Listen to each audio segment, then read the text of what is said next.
try to.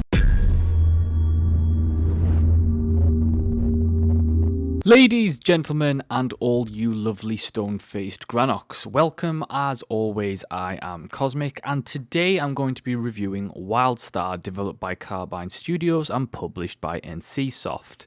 Now, the free-to-play Wildstar has just released on Steam, and since I never got to review it back in its original launch, I thought that the Steam launch would be a perfect opportunity to review the MMORPG as it currently stands. Wildstar has had a troubled history in the past. When it originally launched, pretty piss poor marketing led the game to have a very quick player turnover, as they seemed to only want to cater to high-end raiders, which in a general population sense in any given MMO is a very small percentage of the overall user base. This focus, coupled with the premium subscription model, led to a very swift exodus of players leaving the game for greener pastures. Since that time, however, the game has transitioned to a free-to-play model and has had a variety of content updates. Now, I'm not going to talk about all the various mechanics of the MMORPG because ultimately it is a fairly old game at this point, and most of you will know exactly what Wildstar is because ultimately it is a MMORPG very similar to a WoW clone, and there's not much new in terms of mechanics that hasn't already been said.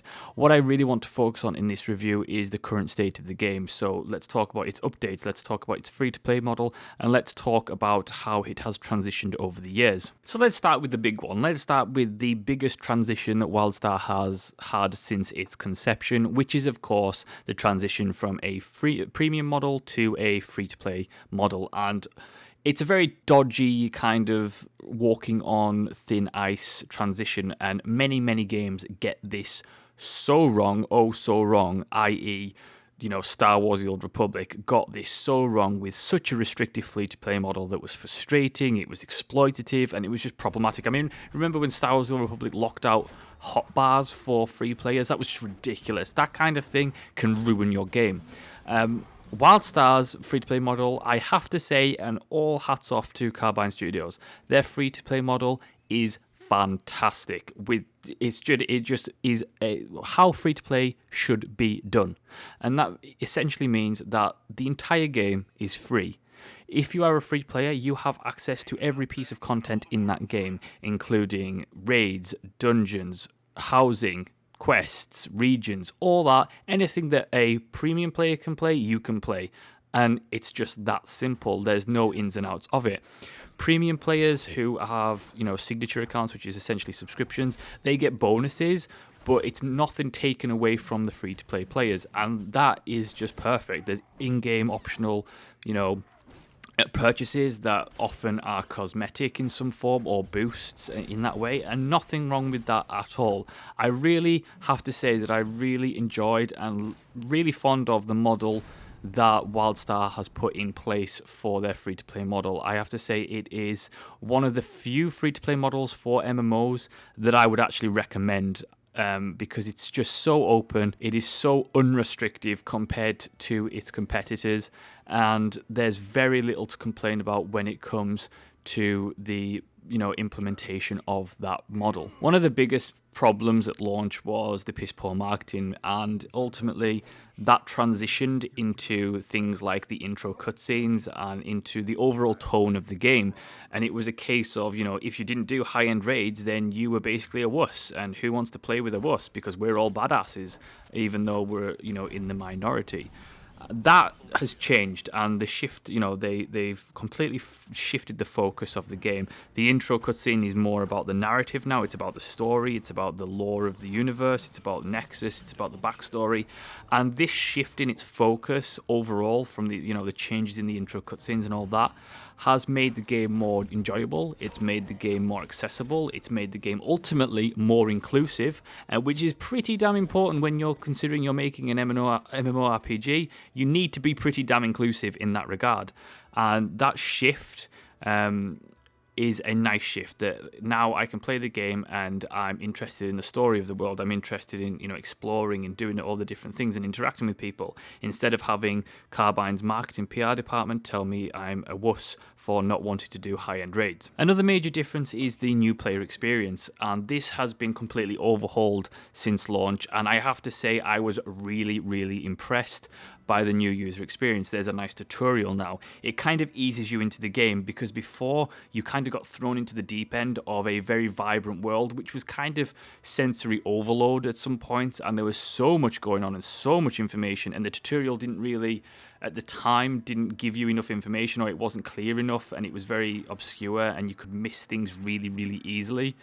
The new one, however, just walks you through really nicely, gives you a hoverboard in fact, and you can just fly through and listen to everything, and it makes the whole new user experience very fluid and solid. I think Wildstar's first year and the problems it had, that everything from the marketing down to the transition to free to play and everything like that, has done some serious damage to the game's reputation and how the game is ultimately perceived by people who don't play it. These changes that I've already mentioned, like the free-to-play model, like the change in focus in terms of the promo and marketing materials, like the brand new player experience at the start, it's all gone a long way to really help the game be more accessible. And I think that it will be really interesting to see how the game's Steam launch will affect its player base in terms of numbers, and if it gives the game the necessary boost in terms of popularity and players it needs to really push forward in the future. Because ultimately, barring for a second what happened in the first year or so, Wildstar as a fundamental MMORPG is a really good game. It is really well executed. It's a lot of fun. It does have some problems visually. I still don't like the UI. I still think the UI is a problem. But I think in terms of content, in terms of the amount of content that you now get for free, I might add, there's really no reason not to play it at this point.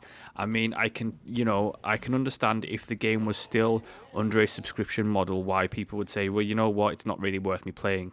But at this point, for what you get for free, which is pretty much unrestricted access to all the content, it's a great game to play. It is a really fun MMORPG that I think deserves a second chance at this point. I think that Carbine have really tried to pull things around. They've listened to the feedback that they've received. They've made a lot of changes, they made a lot of content updates, and there's some really great stuff in there, like the player housing, the new dungeons, the new raids, the new levels, the new regions. There's tons of stuff to do in Wildstar now, and I think that now is the time, as we're getting into 2016, the middle of 2016, and the game is now launching on Steam. Now is the time to really give it a second chance, and I think that if you haven't played the game since launch, you will find it a massively different experience. And I think if you've never played the game, now is the time to play the game compared to what it was before. And I was really impressed by so many changes that the Carbine team has made, and they've really seemed to have listened to player feedback. They've really implemented a very fair, if not, I would say, somewhat generous free-to-play model at times. And I only say generous because compared to that of its competitors, it is very generous. And I wish that this type of free-to-play model, in terms of the unrestricted freedom it offers free-to-play players, I wish this was the norm. I wish this was the standard set. And that says a lot in terms of the wider industry as a whole. And I think that they've really put in a lot of work to really try and change how people perceive the game. And I think that hopefully the Steam launch will really add a big population boost to the game, and people will kind of rediscover the game for what it should have been in the first place. So that's my review of Wildstar, the free-to-play launch on Steam. Thank you so much for watching and listening. As always, do like, subscribe, and leave a comment. If you have played it recently, since the free-to-play model transition, let me know what your thoughts are, and if you are thinking about returning, let me know why. And as always, I will see you next time.